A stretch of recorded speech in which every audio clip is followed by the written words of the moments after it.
Hi friends, welcome to Sindhuja Vaisu Kitchen. இன்னைக்கு நம்ம பார்க்க போறது ரோட்டு கடை பிரெட் பஜ்ஜி தாங்க பார்க்க போறோம். ரொம்ப டேஸ்டியாவும், ரொம்ப சாஃப்ட்டாவும், நல்ல மேலெல்லாம் நல்ல கிறிஸ்பியாவும் இருக்குங்க. இது எப்படி இன்னைக்கு வீட்லயே செய்ய போறோம்னு தான் பார்க்க போறோம். இது வந்து எல்லாருக்குமே ரொம்ப பிடிக்கும். நம்ம ரோட் சைடுல எல்லாம் வாங்கி சாப்பிட்டுருப்போம். இன்னைக்கு வீட்லயே இது எப்படி செய்யறதுன்னு தான் பார்க்க போறோம். வாங்க பார்க்கலாம். இப்போ நம்ம வந்து பிரெட் பஜ்ஜி செய்யறதுக்காக நம்ம வந்து சட்னி ரெடி பண்ணிக்கலாங்க. புதினாவும் கொத்தமல்லியும் இதில் சேர்த்துக்கிறேன். ஒரு கைப்பிடி புதினாவை நல்லா வாஷ் பண்ணி இதில் சேர்த்துருக்கேன். இது கூடவே ஒரு கைப்பிடி வந்து கொத்தமல்லி தலையும் சேர்த்துருக்கேங்க. இது கூடவே 2 பச்சை மிளகாய் சேர்த்துக்கிறேங்க. இது கூடவே ஒரு துண்டு இஞ்சியை சின்ன சின்னதாக கட் பண்ணி வச்சுருக்கேங்க, அதையும் சேர்த்துக்கிறேன். இது கூடவே 1/2 ஸ்பூன் உப்பு சேர்த்துக்கிறேங்க.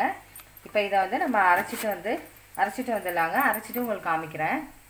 இப்போ அரைச்சாச்சுங்க. நல்லா நைஸாக இந்த மாதிரி அரைச்சி வச்சுக்கோங்க. இப்போ இது இப்படியே இருக்கட்டும். இப்போ நம்ம வந்து ஸ்டஃபிங் ரெடி பண்ணிக்கலாம். உருளைக்கிழங்கு ஸ்டஃபிங்க்கு நான் கொஞ்சமாக எண்ணெய் சேர்த்துக்கிறேன் கடாயில். இப்போ எண்ணெய் சூடாகிடுச்சு. இப்போ இதில் வந்து நான் 1/2 ஸ்பூன் ஜீரகம் சேர்த்துக்கிறேன். ஜீரகம் பொரியட்டும். இப்போ இது கூடவே 1/4 ஸ்பூன் மஞ்சத்தூள் சேர்த்துக்கிறேன். இது கூடவே 1/2 ஸ்பூன் மிளகாய் தூள் சேர்த்துக்கிறேன். உங்களுக்கு காரத்துக்கு ஏற்ப சேர்த்துக்கோங்க. இது கூடவே 1 ஸ்பூன் தனியாத்தூள் சேர்த்துக்கிறேன். இது கூடவே 1/2 ஸ்பூன் உப்பு சேர்த்துக்கிறேன். இது கூடவே 1/2 ஸ்பூன் கரம் மசாலா சேர்த்துக்கிறேன். இது கூடவே கொஞ்சமாக பெருங்காயத்தூள் சேர்த்துக்கிறேங்க. நல்லா வாசனையாக இருக்கும். இப்போ இது எல்லாத்தையும் நல்லா கலந்து விட்டுருங்க. இப்போ இது கூடவே நம்ம மசிச்சு வச்சுருக்க உருளைக்கிழங்கு சேர்த்துக்கலாங்க. நான் ஒரு உருளைக்கிழங்கை நல்லா இந்த மாதிரி வேக வச்சு மசிச்சு வச்சுருக்கேன். இப்போ அதையும் சேர்த்துக்கிறேன். இப்போ நல்லா கலந்து விட்டுருங்க. இப்போ நல்லா இந்த அளவு கலந்து விட்டுக்கோங்க. இப்போ நல்லா மசிச்சு வந்திருக்குங்க. இந்த பச்சை வாசனை கூட போயிடுச்சு, மசாலாவோட பச்சை வாசனைலாம். இப்போ இது கூடவே நம்ம வந்து கொத்தமல்லி தழை சேர்த்துக்கலாம். நல்லா வாசனையாக இருக்கும். அதையும் நல்லா கலந்து விட்டுக்கோங்க. அவ்வளோதாங்க. இப்போ ரெடி ஆகிடுச்சு, ஸ்டஃபிங் ரெடி ஆகிடுச்சிங்க. இப்போ இதை ஸ்டவ் ஆஃப் பண்ணிவிட்டு கொஞ்சம் நேரம் ஆற விட்டுலாங்க. இப்போ நம்ம வந்து பஜ்ஜிக்கு மாவு கலந்துக்கலாம். இப்போ நான் 1 கப்பு கடலை மாவு எடுத்திருக்கேங்க. அதை ஒரு மிக்சிங் பவுலில் சேர்த்துக்கிறேன். இது கூடவே 1/4 கப்பு அரிசி மாவு சேர்த்துக்கிறேங்க. இது கூடவே 1/4 ஸ்பூன் பெருங்காயத்தூள் சேர்த்துக்கிறேங்க. நல்லா வாசனையாக இருக்கும் பெருங்காயத்தூள் சேர்த்திங்கன்னா. இது கூடவே 1/2 ஸ்பூன் உப்பு சேர்த்துக்கிறேங்க. இது கூடவே 1/2 ஸ்பூன் மிளகாய் தூள் சேர்த்துக்கிறேங்க. இது கூடவே 1 ஸ்பூன் ஓமம் சேர்த்துக்கிறேங்க. இப்போ இதை எல்லாத்தையும் நல்லா கலந்து விட்டுக்கலாம். இப்போ நல்லா கலந்தாச்சுங்க. இப்போ இது கூட கொஞ்சம் கொஞ்சமாக தண்ணி சேர்த்து கலந்துக்கோங்க. பஜ்ஜி மாவு பதத்துக்கு கலந்துக்கோங்க.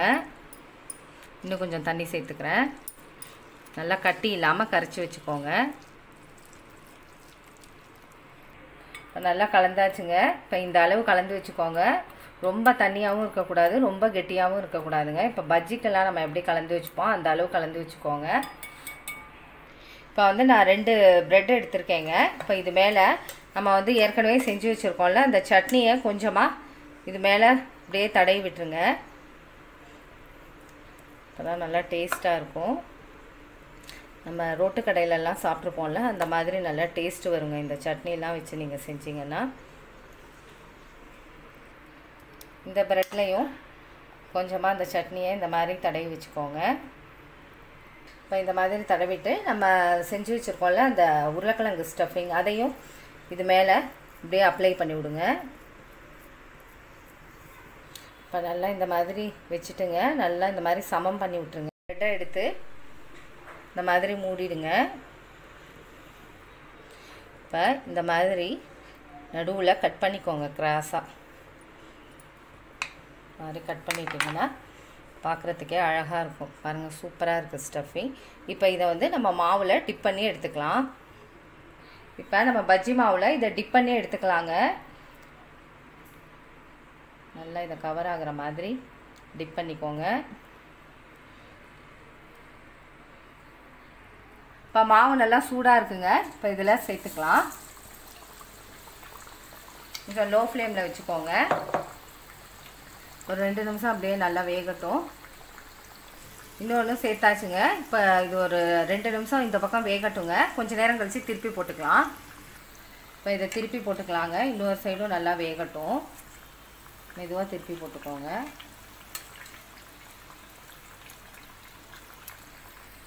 அவ்வளோதாங்க, நல்லா ஃப்ரை ஆகிடுச்சு, நல்லா பொன்னிறமாக வந்திருக்கு. இப்போ இந்த ஸ்டேஜில் நம்ம ஒரு தட்டில் எடுத்துக்கலாம்.